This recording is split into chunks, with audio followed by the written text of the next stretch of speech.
What you're about to watch is a snapshot of my father's life.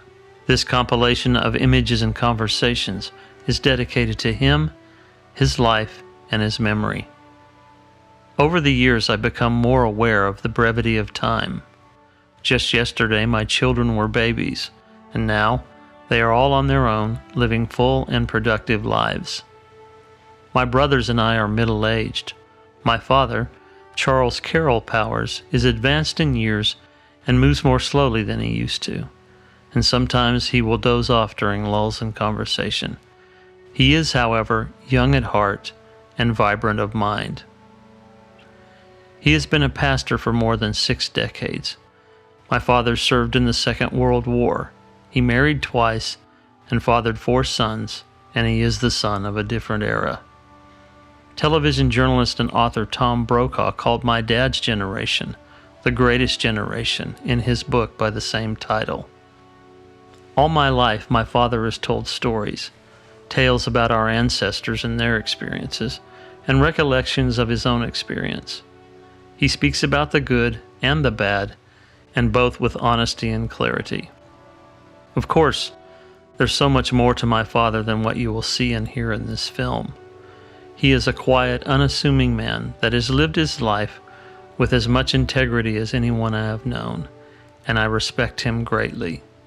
Dad never became financially wealthy. He never aspired to pastor the biggest churches. Instead, he strove to be a servant. My father wasn't perfect, and sometimes he didn't seem to connect with my brothers and me on an intimate level. His perception about his connection with us, however, is much different, as you will see and hear.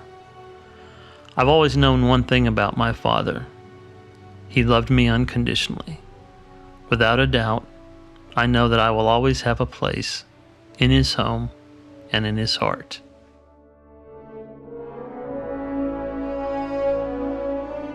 When did you know that she was the one you wanted to marry?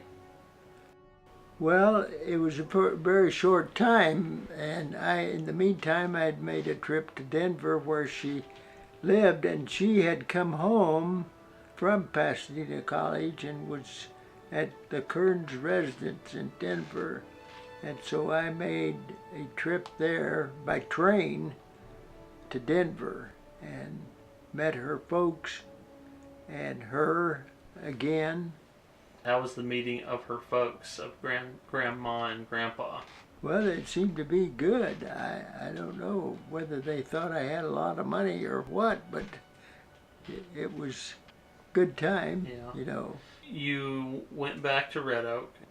We talked about marriage, and then we decided on that's what we would do. And so we were married in Denver in 1954.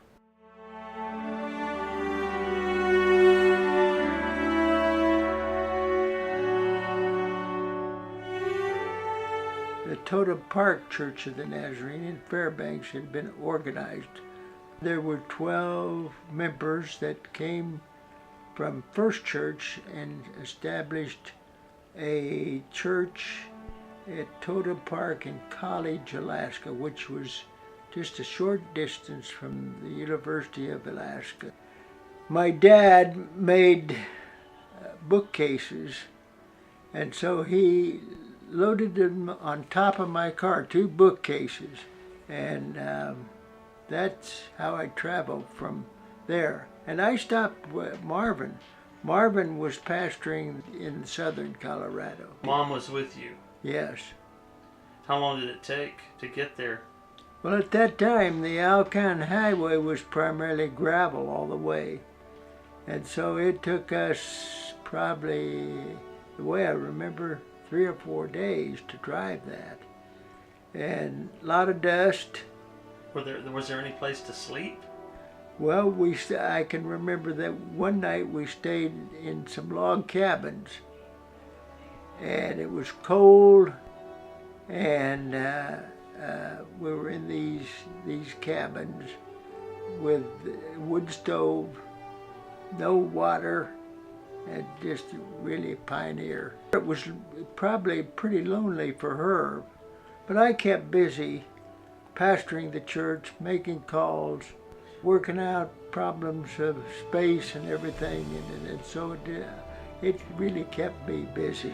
Mr. Kearns was a pharmacist, and he immediately got a job in pharmacy. And my dad and Aunt Pill, they were interested in keeping in touch with us, and they decided to come for a visit. They didn't stay. Now the Kearns family, they stayed. Uncle Jimmy, I believe, was up there during the summer and helped fight fires. And in September of 1955, I was born. Yeah.